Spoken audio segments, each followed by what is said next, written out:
America అధ్యక్షుడు Donald Trump అనుకున్న పంతం నెగ్గుతున్నారా? వెనిజులాలో నికోలస్ ప్రభుత్వాన్ని పడగొట్టాలని లక్ష్యం నెరవేర్చుకున్నారా? ట్రంప్ వెనిజులాలో అంతర్గత కక్ష సాధించడానికి కారణాలేంటి? దాదాపు దశాబ్దానికి పైగా దక్షిణ అమెరికా దేశాన్ని పాలించిన మందురో స్థానాలు ముగించినట్లేనా? ట్రంప్ చర్యలు ప్రపంచ యుద్ధానికి దారితీస్తాయా? ముందు ముందు ఏం జరగబోతోంది? Let's watch. వెనెజులా. దక్షిణ అమెరికా దేశం వెనుజులాపై అమెరికా ఆకస్మిక దాడులతో ప్రపంచం ఉలిక్కిపడింది. అగ్రరాజ్యం వైమానిక దాడులతో వెనుజులా రాజధాని కారాకాస్ దద్దరిల్లింది. అసలేం జరుగుతుందో తెలుసుకునేలోపే భీకర దాడులతో భారీ విధ్వంసం జరిగింది. అధ్యక్షుడు నికోలస్ మదురో ఆయన సతీమణి సీలియా ఫ్లోరెస్ను అదుపులోనికి తీసుకున్న అమెరికా సైన్యం వారిని వెనుజులా వెలుపలకు తరలించింది. ఈ విషయాన్ని అమెరికా అధ్యక్షుడు ట్రంప్ స్వయంగా ధృవీకరించారు. అమెరికా సైన్యానికి చెందిన డెల్టా ఫోర్స్ ఈ ఆపరేషన్లో భాగమైందని వెల్లడించారు.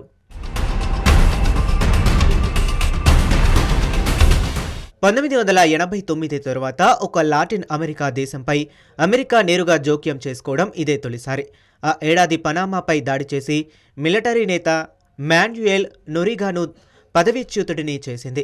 ఇటు వెనుజులాలో తాజా పరిణామాల మధ్య పక్క దేశమైన కొలంబియా అప్రమత్తమైంది. ఆ దేశ సరిహద్దుల్లో భారీగా బలగాలను మోహరించింది. వెనుజులాపై అమెరికా సైన్యం దాడితో నికోలస్ మదురో ప్రస్థానం ముగిసినట్లయింది.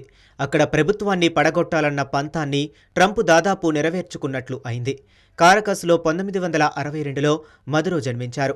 బస్సు డ్రైవర్గా తన ఉద్యోగ జీవితాన్ని మొదలుపెట్టారు. తరువాత యూనియన్ నేతగా ఎదిగారు.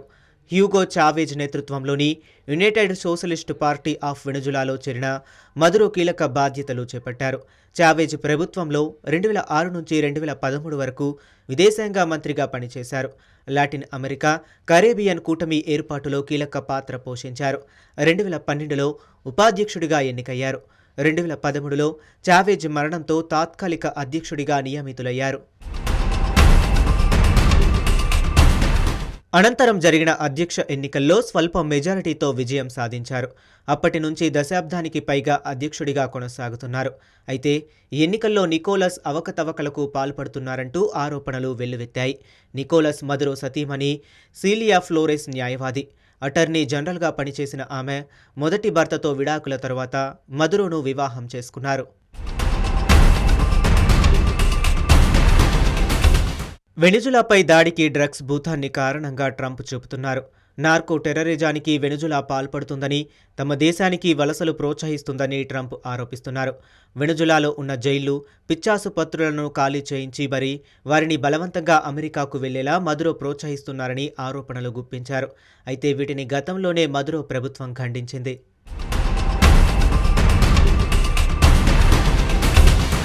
అమెరికాకు పెద్ద ఎత్తున మాదక ద్రవ్యాల రవాణాకు కూడా వెనుజులా కారణమని ట్రంప్ చేస్తున్న మరో ఆరోపణ. వెనుజులాకు చెందిన 2 డ్రగ్స్ ముఠాలను మదురోనే నాయకుడని ట్రంప్ పలుమార్లు విమర్శించారు. ఈ పరిణామాలన్నిటి మధ్య అమెరికా సైన్యం వెనుజులాపై విరుచుకుపడినట్లు చెబుతున్నారు.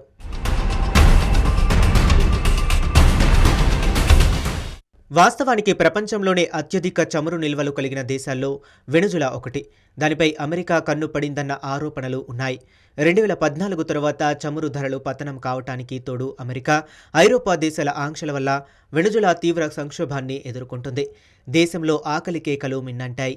ఈ క్రమంలో ఇక్కడ చమురుపై ఆధిపత్యం కోసం కొంతకాలంగా ట్రంప్ ప్రయత్నాలు కొనసాగిస్తుంది. ఇందులో భాగంగా డ్రగ్స్ సరఫరాలో నికోలస్ ఉన్నాడని ఆరోపిస్తూ ప్రభుత్వం నుంచి తప్పుకోవాలని హెచ్చరిస్తూ వచ్చింది. దేశ అధ్యక్షుడిని అరెస్టు చేసేందుకు సహకరిస్తే $50 మిలియన్ అంటే మన కరెన్సీలో 450 కోట్ల రివార్డు అందిస్తామని కొంతకాలం క్రితం ఆఫర్ చేసింది. వెనుజులా ప్రతిపక్ష నేత కొరీనా మచాడోకు ట్రంప్నకు మధ్య రాజకీయంగా సన్నిహిత సంబంధాలు ఉన్నాయన్నది కూడా బహిరంగ రహస్యం. ట్రంప్ చర్యలకు ఆమె బహిరంగంగానే మద్దతిచ్చారు. ఇటీవలే నోబెల్ శాంతి బహుమతి ఆమెకు వచ్చిన సమయంలో వారిద్దరూ ఫోన్లో మాట్లాడుకున్నారు. ఇప్పుడు నేరుగా సైన్యాన్ని ట్రంప్ రంగంలోకి దింపి నికోలస్ మదురోను అదుపులోనికి తీసుకోవటం దుమారం రేపుతుంది.